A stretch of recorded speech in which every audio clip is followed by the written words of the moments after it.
Deus, têm sido cultos de Santa Ceia abençoados. O Senhor tem se feito presente, meu Pai, nos cultos de Santa Ceia neste lugar. É por isso que eu oro ao Senhor neste momento, que venha falar conosco, ó Pai, por meio da carta de Judas, conforme aquilo que o Senhor, ó Pai, me deu entendimento, para que eu passe a amada igreja neste culto abençoado, Santa Ceia, que eu não fale de mim mesmo, mas pelo Teu Santo Espírito, na submissão da Tua palavra, em nome de Jesus, amém. Graças a Deus. Se coloca sobre os pés, quem puder. Quem puder. Quem não puder, pode ficar sentado. 17. Vós, porém, amados, lembrai-vos das palavras anteriormente proferidas pelos apóstolos de nosso Senhor Jesus Cristo, os quais vos diziam: no último tempo haverá escarnecedores, andando segundo as suas ímpias paixões. São estes os que promovem divisões sensuais, que não têm o Espírito.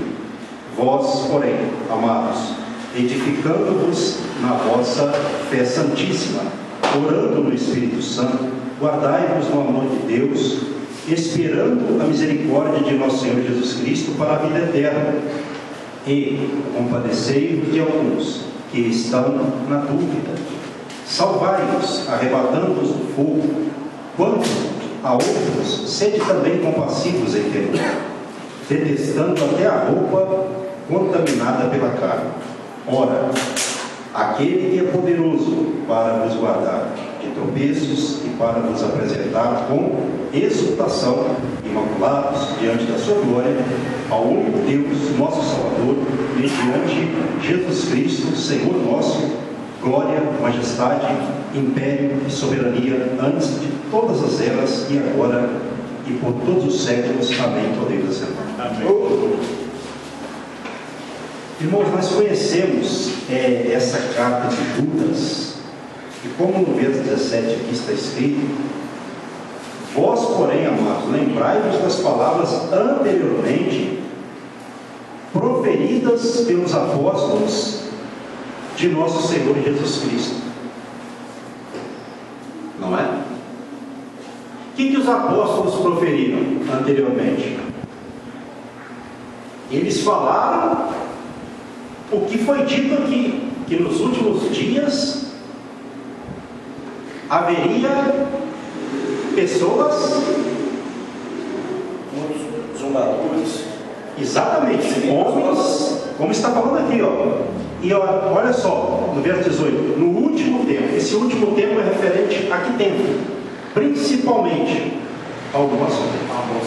Principalmente. Então, esses homens estão por toda parte, escarnecedores, andando segundo as suas ímpias paixões. Homens que andam segundo a carne, pessoas perversas, e que estão também no meio do povo de Deus, disseminando o quê? O mal, aquilo que é contra Cristo, contra Deus, contra a palavra, não é? E diz aqui que esses homens, eles promovem divisões sensuais, ou seja, esses homens andam segundo os desejos da carne, pecaminosos, que não têm o Espírito Santo. Então nós temos que hoje ter o quê? Atenção. Todos que estão no meio do Evangelho são de Deus. Pastor, só estou querendo colocar uma dúvida na nossa cabeça? Não. É uma palavra de alerta, de atenção. Não é de dúvida. É para tirar justamente a dúvida. Porque o Espírito Santo, ele tira a dúvida.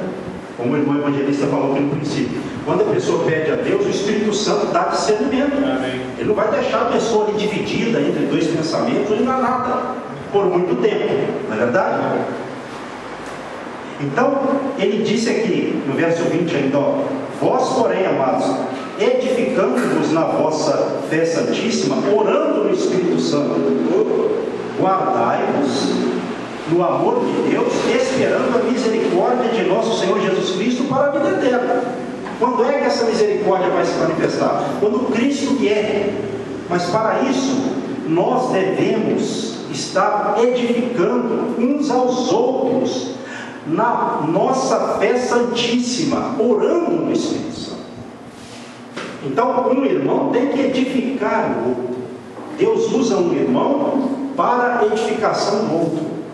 Uns edificam os outros, e assim Deus faz a obra na nossa fé santíssima.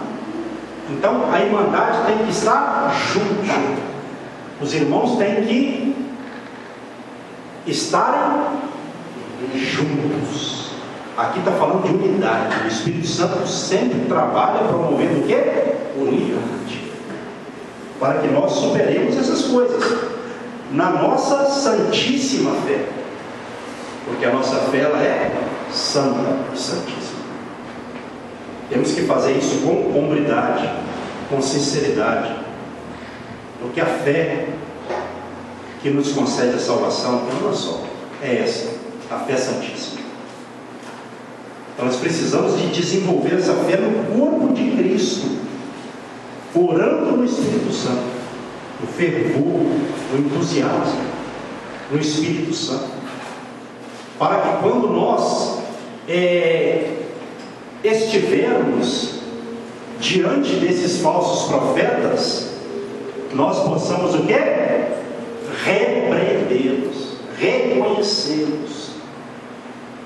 E isso é através de uma unidade promovida pelo Espírito Santo na igreja, do ensinamento da palavra, do entendimento, orando, porque é na oração que você busca força. Amém? Guardai-vos no amor de Deus, esperando a misericórdia de nosso Senhor e Salvador Jesus Cristo para a vida eterna. Amém.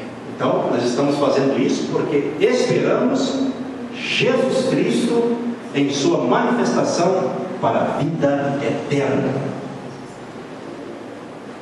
Maravilha. Aquele que morreu por nós, ressuscitou, voltou para o Pai e voltará para cumprir a promessa de Deus. E nós aguardamos essa que é a maior promessa para a igreja, a segunda vinda de Cristo para a consumação da vida eterna. A maior esperança da igreja. E o dia está se aproximando, não é? Então ele disse aqui no verso 22, e compadecei-vos de alguns que estão na dúvida. Então a gente tem que ter compaixão por alguns irmãos que estão na dúvida, não é? E salvarmos esses irmãos, arrebatando-os do fogo da condenação. De que forma a gente vai salvar os irmãos que estão na dúvida? Explicando a palavra com paciência. Estávamos falando de uma pessoa ali, não vou falar o nome, né? A gente tem que ter paciência, porque pode haver ainda esperança. Mas para isso, a gente também tem que ter compaixão. Compadecei-vos de alguns que estão na dúvida. A gente olha para a pessoa, às vezes vê que a pessoa está na dúvida, o inimigo está trabalhando, a gente vai lá no Espírito Santo para ser usado, para salvar aquela pessoa do fogo da condenação eterna. E a outras pessoas também, nós devemos ter para com elas compaixão, no temor. Aqui está um detalhe: ter compaixão no temor. O que é isso, pastor? Sabe quando você vê uma pessoa que é uma boa pessoa para lidar normalmente, socialmente falando, mas é uma pessoa que vive no pecado, você está tentando evangelizar aquela pessoa. A gente tem que fazer isso com compaixão no temor de Deus, porque a última expressão do verso 23 nos deixa um alerta: detestando até a roupa contaminada pela carne. A gente tem que fazer isso e vigiar para que o pecado daquela pessoa não nos envolva. E acontece às vezes. Tem pessoa que vai para evangelizar a outra, em vez dela trazer, ela vai. Então tem que vigiar. Então é uma operação que requer o quê? Dedicação, atenção, prudência, determinação. Isso é igreja, temor a Deus, tudo isso. Mas eu vejo com tudo isso, meus amados irmãos, que no verso 13, se você puder acompanhar comigo, olha só que coisa interessante. Vamos para o versículo 13. Ele disse assim: amados, quando empregava toda a diligência em escrever-vos acerca da nossa comum salvação, foi que me senti obrigado a corresponder-me convosco, exortando-vos a batalhardes diligentemente pela fé, que uma vez por todas foi entregue aos santos. Por que isso? Verso 4 responde: pois certos indivíduos se introduziram com dissimulação, os quais desde muito foram antecipadamente pronunciados para esta condenação, homens ímpios que transformam em libertinagem a graça de nosso Deus e negam o nosso único soberano e Senhor Jesus Cristo. Quer dizer, ele ia falar da salvação comum, não é? Ele ia escrever sobre a salvação comum. Aí ele sentiu de escrever aos irmãos para que eles batalhassem pela fé. Então essa expressão me chama a atenção, porque a fé que nós temos que batalhar por ela, porque senão ela é tirada de nós, ela é roubada. De que forma, pastor? Pessoas enganosas, pessoas perversas, pessoas que transformam, pessoas ímpias que transformam em libertinagem a graça de Deus e negam a Jesus Cristo, o nosso único e soberano Salvador.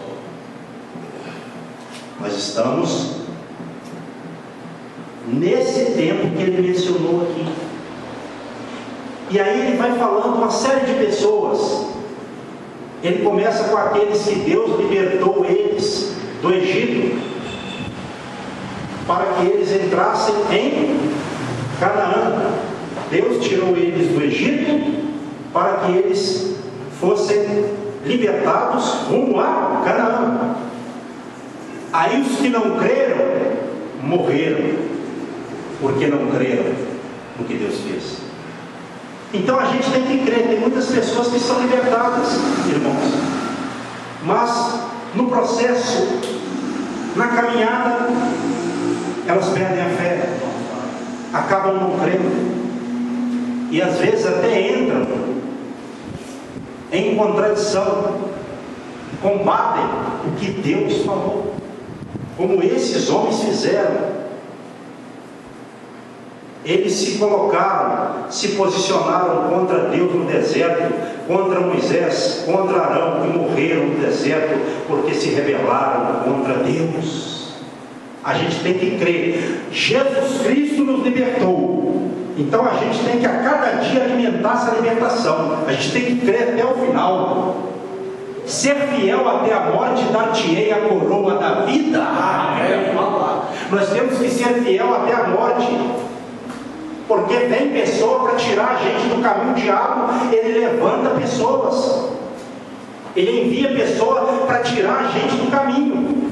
Mas aí a gente tem que lembrar de que Cristo libertou a cada um de nós. Eu tenho que lembrar disso, porque senão na hora da minha tentação eu vou cair, eu vou ficar pelo mundo. Eu fui liberto do mundo, mas ainda estou no mundo, não saí do mundo. E enquanto eu estiver neste mundo, eu tenho que lutar, batalhar pela fé. E uma das batalhas pela fé é essa aqui: batalhar contra aquelas pessoas que pregam mentira, que pregam heresia, que tentam tirar pessoas das igrejas. E muitas pessoas conseguem fazer isso, fazem isso com sucesso, porque muitos não batalham pela fé. Por isso que a nossa igreja tem que pregar a palavra, procurar viver a palavra a todo tempo. Nós somos pecadores, nós vamos errar, mas a palavra tem que ser o nosso norte. A palavra é o nosso norte para a vida eterna. O crente que caminha sem a palavra, ele caminha errante, e quem caminha errante, caminha rumo à perdição. Os que não creram foram libertados por Deus, não creram, morreram. É verdade. Aí depois ele fala aqui dos anjos que estavam lá no céu com Satanás. Eles eram anjos, eles não guardaram o lugar deles lá, da morada deles, e por isso eles foram expulsos do céu. E diz aqui o verso de número 6 que esses anjos estão guardados sob trevas em algemas eternas para o juízo do grande dia. Mas um exemplo: eram esses demônios o quê? Quem eles eram? Anjos. transformaram-se em o quê? Eles se transformaram em o quê? Demônios, porque eles não guardaram o lugar onde eles estavam. Deus os criou para que eles ficassem no céu. Eles se rebelaram juntamente com Satanás contra Deus, por isso foram expulsos do céu. Uma carta de alerta para nós, para que nós batalhemos pela nossa fé. O outro exemplo que ele deu no verso 7, olha só: Sodoma e Gomorra e as cidades circunvizinhas, que foram destruídas com quê? Fogo e enxofre. Deus fez chover fogo do céu, enxofre, e acabou com essas cidades. E elas foram postas para exemplo do fogo eterno, sofrendo punição. É um exemplo do fogo eterno, porque lá em Sodoma praticava-se o que? Sodoma, Gomorra, prostituição, perversão. As pessoas de lá foram após outra cara. Pessoas do mesmo sexo tendo relacionamento, entregaram-se à prostituição e à perversão sexual, e por isso Deus destruiu essas cidades. Pastor, hoje não é mais assim não. Graças a Deus que ninguém aqui pensa assim, mas aí no mundo: pastor, hoje não é mais assim não, tem que mudar a Bíblia, isso é antigo. No Novo Testamento, na Nova Aliança, a Bíblia fala que os efeminados, os sodomitas, não herdarão o reino de Deus. Então é antiga aliança e nova aliança. Eu não tenho ódio de pessoa que pratica isso, não. Deus quer salvar essas pessoas, porém, se elas não se arrependerem, serão condenadas. Isso é claro. Não adianta a pessoa vir querer explicar uma coisa que a Bíblia deixa claro para nós, certo? O outro exemplo fala de homens sonhadores, alucinados, que contaminam a carne. Esses homens sonham, e com seus sonhos perversos carnais, caem também em depravação moral e física, e eles rejeitam o governo e difamam autoridades superiores. Então essas pessoas, elas se levantam, muitas dessas pessoas se levantam contra as autoridades de Deus aqui na terra e as autoridades celestiais. Porque quem não obedece a uma pessoa enviada de Deus aqui na terra, um enviado de Deus para pregar a verdade, ele não obedece a Deus. Quem não obedece às autoridades que Deus coloca aqui na terra, as terrenas, também não obedece às celestiais. Isso é uma coisa grave. O outro exemplo que ele deu foi de quem? Miguel. Miguel, quando ele disputava com o diabo acerca do corpo de Moisés, o diabo começou a ali proferir palavras, insultar o arcanjo Miguel. Aí o arcanjo Miguel entrou na onda dele? Não. Nós conhecemos esse trecho. De vez em quando a gente fala sobre ele na igreja. Ele não ousou proferir palavra de maldição contra o diabo. Ele disse: o Senhor te repreenda. O que a gente aprende com esse pastor? A questão do corpo de Moisés.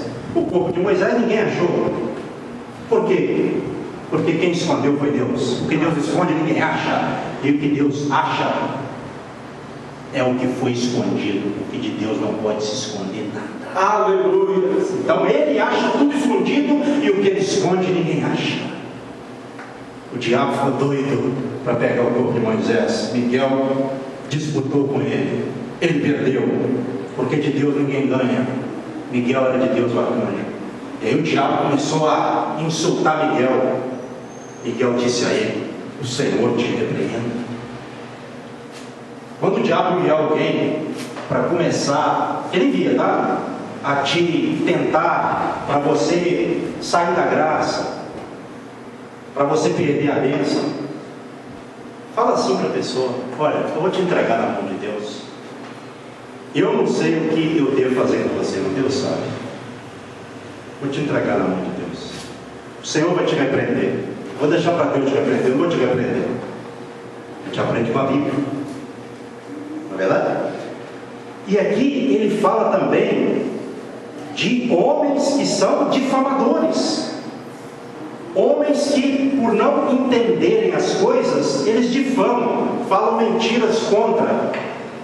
E até naquilo que eles entendem com a mente carnal, eles também se corrompem. Pessoas que não têm recurso, a mente já está cauterizada. Adianta você falar com a pessoa assim, que a mente está cauterizada? Já está corrompido, não adianta. Esses homens são mencionados aqui. A gente tem que ler a Bíblia para a gente ver, para a gente entender que a Bíblia fala de vários tipos de pessoas. Para que quando a gente se deparar com essas pessoas, a gente lembrar. Certo? Aí deu mais dois exemplos. Quais? Caim e Balaão. O que Caim fez? Matou Abel. E por que ele matou Abel? Porque as obras dele eram más e as de Abel justas. A Bíblia fala isso. Tem muitos Caíns por aí, de obras más, querendo matar outros, como ele matou Caim e Abel, né? Tem muitos Caíns querendo matar outras pessoas boas, de obras boas. Tem que vigiar com isso também. Balaão, o que Balaão fez? Quem lembra? Balaão, ele ensinou o rei Balaque dos Moabitas para que ele passasse para as mulheres moabitas. Ele ensinou as mulheres moabitas a seduzirem ali os israelitas, para que eles comessem das coisas sacrificadas aos ídolos e se prostituíssem. E deu certo. Balaão foi terrível, por isso que ele é considerado o quê? Um profeta falso. E diz aqui, ó, no versículo de número 11, que Balaão, ele foi um homem movido pela ganância. Ó, movidos de ganância, esses homens, né, se precipitaram no erro de Balaão. Não fala que Balaão era ganancioso, mas fala do erro de Balaão, que foi ganância. Foi o prêmio, ele preferiu o prêmio da injustiça. Foi comprado, foi subornado. Então o crente, ele é também o que? Às vezes o diabo levanta a pessoa para subornar o crente. Se o crente não vigiar, o que vai acontecer com ele? Ele vai por esse caminho. Mas qual foi o fim de Balaão? Morreu a espada. Porque de Deus ninguém escapa. O que Balaão aconselhou as mulheres para que elas fizessem e deu certo para elas lá, causou a morte de 24 mil pessoas israelitas.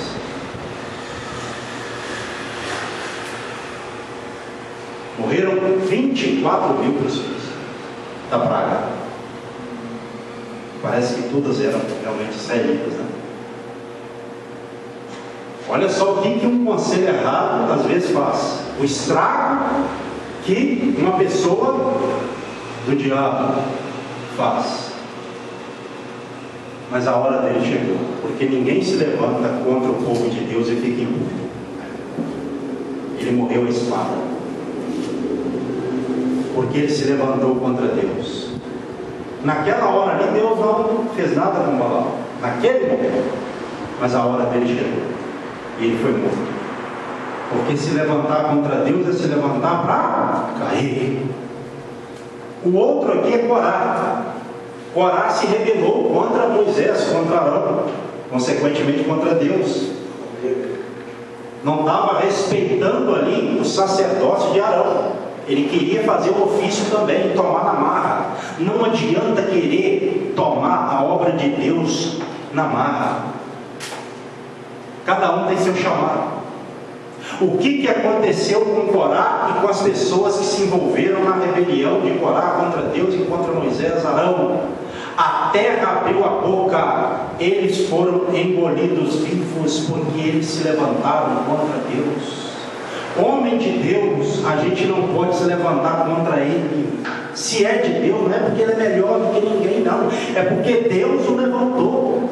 E Deus vai honrar aquele homem. Se ele é um homem de Deus, Deus vai honrar. E todas as pessoas que se atreverem a tocar naquele homem, Deus até permite tocar, mas na hora certa, Deus vai tomar nota. Tocaram em Moisés. Moisés foi para o teste, para ver quem era de Deus e quem não era. Moisés ficou de pé. Corá e os rebeldes caíram, foram engolidos vivos pela terra que abriu a boca, porque eles se rebelaram contra Moisés. Deus é a maioria.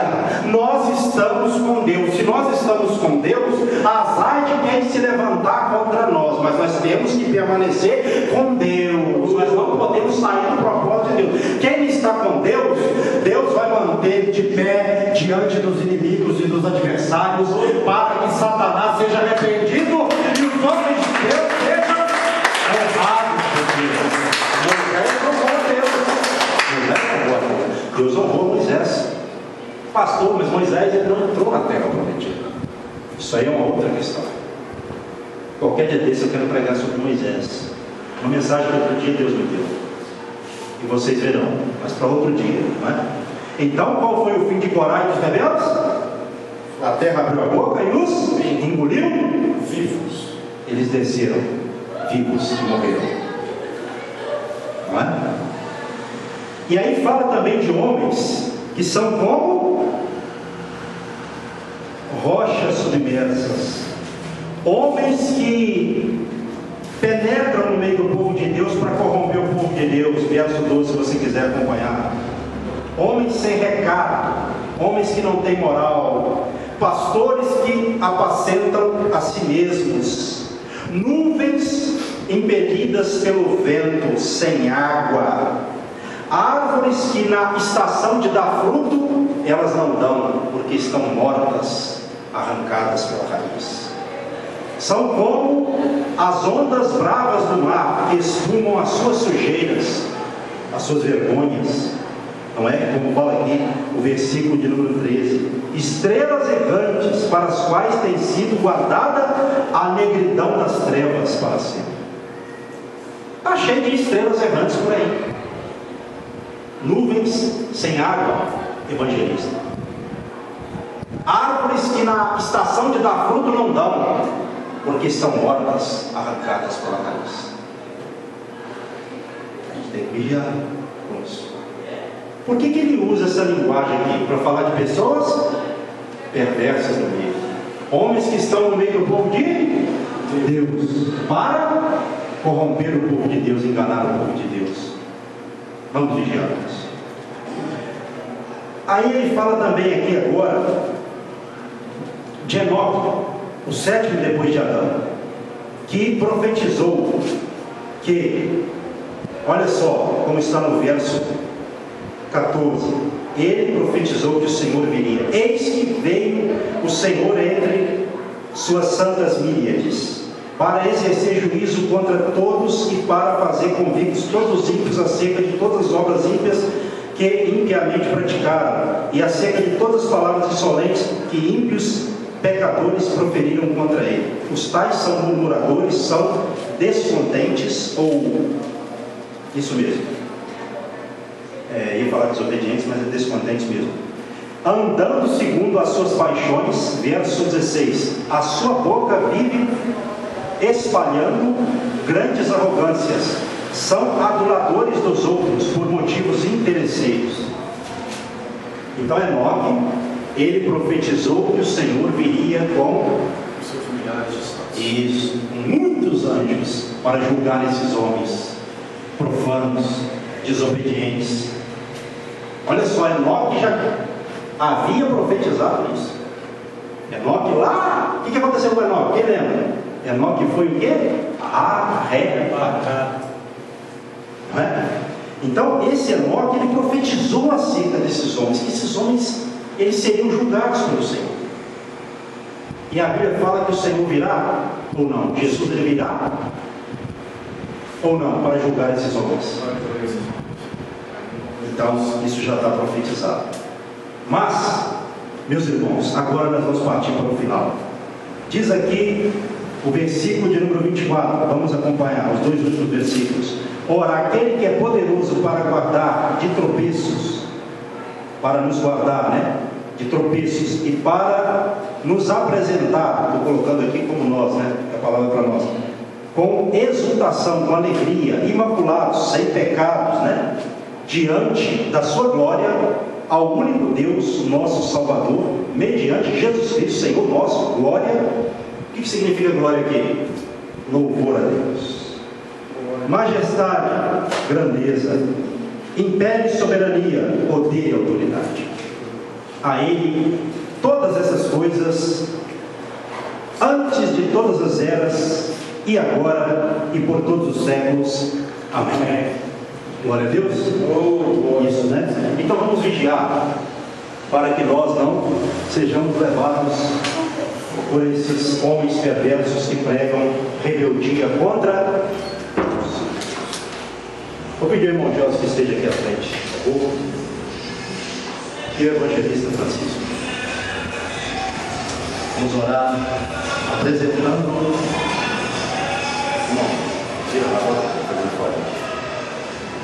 Vamos orar aqui agora, consagrando o pão.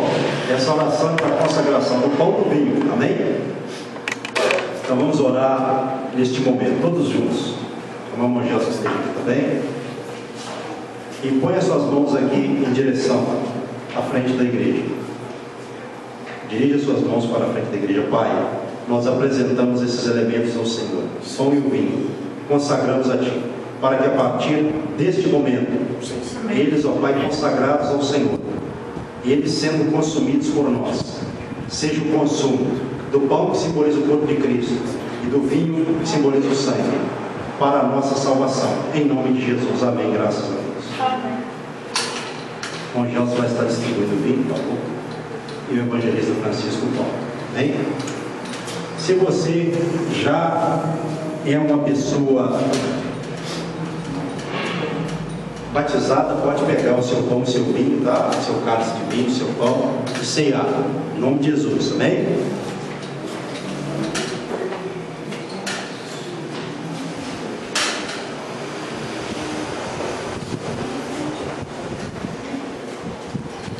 Amém?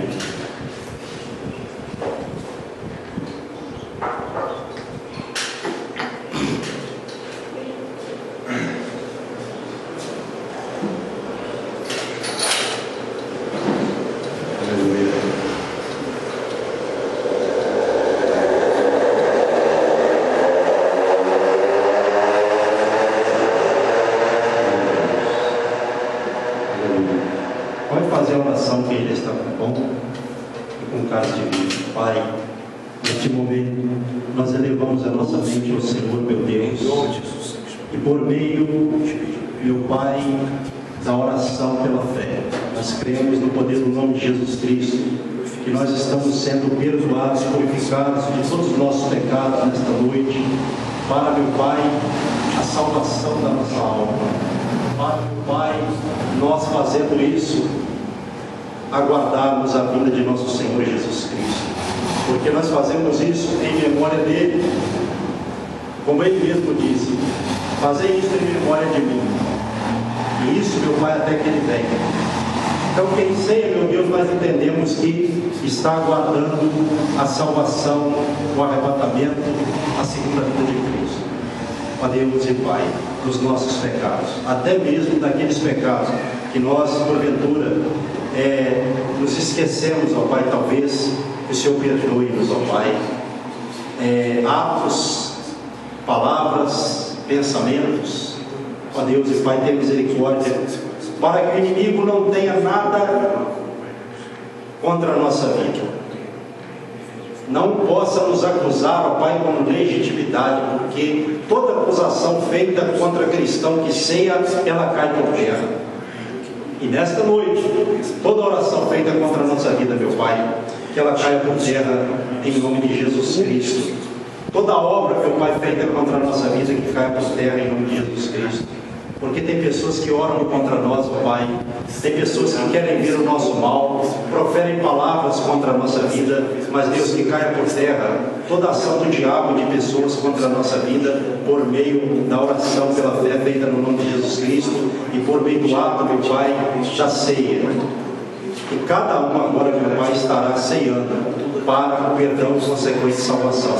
Porque como o apóstolo Paulo disse aos Coríntios, ó Deus, quando nós ceiamos, nós somos julgados pelo Senhor para não sermos condenados como o último. Então, meu Pai, quem ceia, ele está isento da condenação que virá sobre o mundo, porque o julgamento cristão é na Santa Ceia, que diz respeito, meu Pai, à salvação e condenação. E assim que pela fé nós oramos ao Pai, ao Senhor nesta noite, pedindo-te perdão de todos os pecados, porque cremos que o sangue de Cristo purifica-nos de todo o pecado. Em nome de Jesus, amém. E graças a Deus. Se alguém está orando ainda e quiser continuar, fique à vontade. Se não, como o seu pão agora que orou pela fé em nome de Jesus.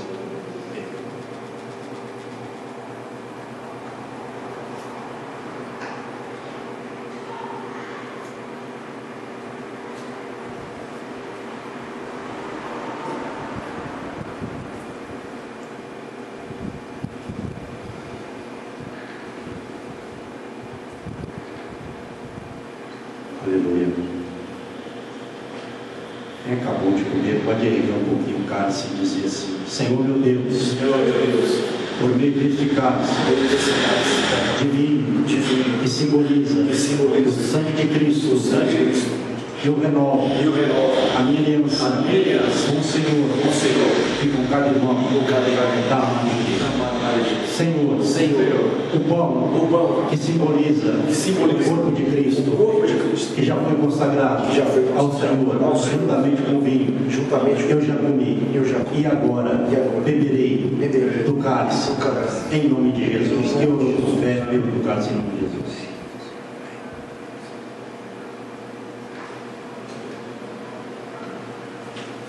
Glória a Deus. Irmãos, neste momento, vamos ficar em um momento aqui rapidamente de meditação com Deus, né? De ação de graças, amém? Em nome de Jesus Cristo. É um momento de ação de graças. Você vai agradecer a Deus do jeito que você quiser entender, né? Por esse momento nós estamos aqui juntos, amém? Amém. Senhor, nós te agradecemos por esse momento tão importante que nós passamos e continuamos, ó Pai, a passar, porque ainda o culto não se encerrou. Nós te agradecemos, ó Pai, porque tu enviaste o teu Filho amado, o Senhor, ó Pai, deu ele pelos nossos pecados, para que todo aquele que nele crê não pereça, mas tenha vida eterna, como está no Evangelho segundo São João capítulo 3, aparece no versículo 16. Ó Deus e Pai, nós te louvamos nesta noite por tudo que o Senhor tem feito em nossa vida.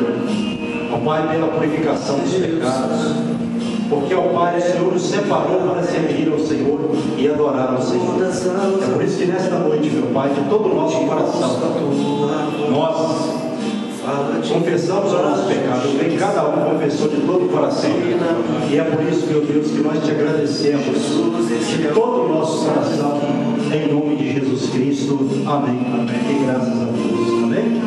Irmãos,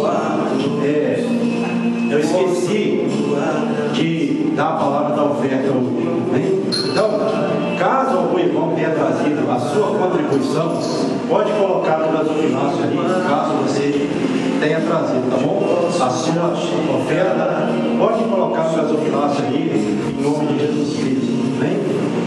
E irmãos, um detalhe: a igreja, ela precisa bastante da colaboração dos irmãos, também na área financeira, certo? Então, os irmãos que puderem, estejam nos ajudando para que nós façamos o quê? Que temos as dívidas da obra de Deus. Então, você que pode, você que tem essa condição, ajude-nos na obra de Deus também, porque este local, os irmãos sabem que este local é alugado, né? Se fosse um local da igreja, se a igreja não pagasse, seria menos um problema, até melhor. Mas ainda Deus não nos deu um local, né? Vamos usar essa expressão. Então, eu gostaria que cada irmão, de todo o coração, para que ninguém fique sobrecarregado, né, com as despesas da igreja, nos ajude. Cada irmão nessa área também, cada irmão que pode ter essa condição. Amém? E terça-feira, a irmã da nossa amada irmã Jéssica, ela mora na Ponte dos Sacos. Tem algum local ali que pode dar como referência? Frente à academia. Essa academia fica do lado da Jurubuena ou do outro lado? A Jurubuena é aquela onde tem, onde foi a igreja. Onde foi a nossa igreja lá? É na rua da igreja, onde foi? Na rua da igreja, na rua da igreja, isso aí é. Eu, pastor, vou sair do nosso serviço, 6 e pouco, vou ver para o horário direitinho. Vai ser, não, assim, 6h30, se quiser, já pode ir. Porque aí, se quiser, eu espero ali perto da escadaria do Barracos e vai todo mundo junto. Tá, então vou marcar ali, nessa escadaria do Barracos, que é um ponto de referência mais conhecido. Que hora que a gente vai estar ali esperando? Pode estar 6h30. Ó, 6h30, quem puder, terça-feira não vai haver grupo na igreja. Vou explicar aos irmãos por quê. Porque ela tem a irmã dela trabalha fora. Só tem a terça-feira para fazer o culto na casa dela. Então, por isso, nós vamos suspender o culto na igreja e vamos à casa da irmã da amada irmã Jéssica, também. Então, segunda-feira, não, terça-feira, às 6h30, no ponto de ônibus do Barracos. Tem alguma dúvida?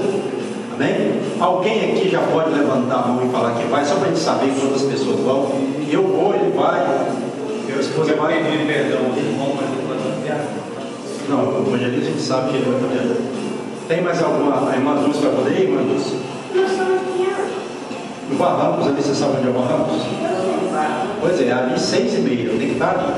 Nós vamos encontrar ali 6h30, dali a gente vai partir. A irmã pode estar? Tá, então 6h30, né? Quem quiser, então, 6h30 puder, no ponto do Barracos, amém? Ali que a gente vai. Então, terça-feira, a gente vai na casa da amada irmã Jéssica, da irmã dela, e não vai haver culto. Porque às vezes a pessoa esquece de vir para a igreja, né? Porque eu estou falando, né? Então está suspenso o culto. Faça assim com as mãos em forma de concha. Pai, a todos eu abençoo com o teu amor, com a graça do Filho, com a suave e doce consolação do Espírito Santo. A todos conceda, meu Pai, no final de domingo, de ânimo, de encorajamento, de consolo. Em nome de Jesus. Amém. E que as palmas louvem a Deus. Então vai embora, seja a paz, meu irmão está do seu lado, para nós terminarmos o culto em comunhão. Deus abençoe em nome de Jesus.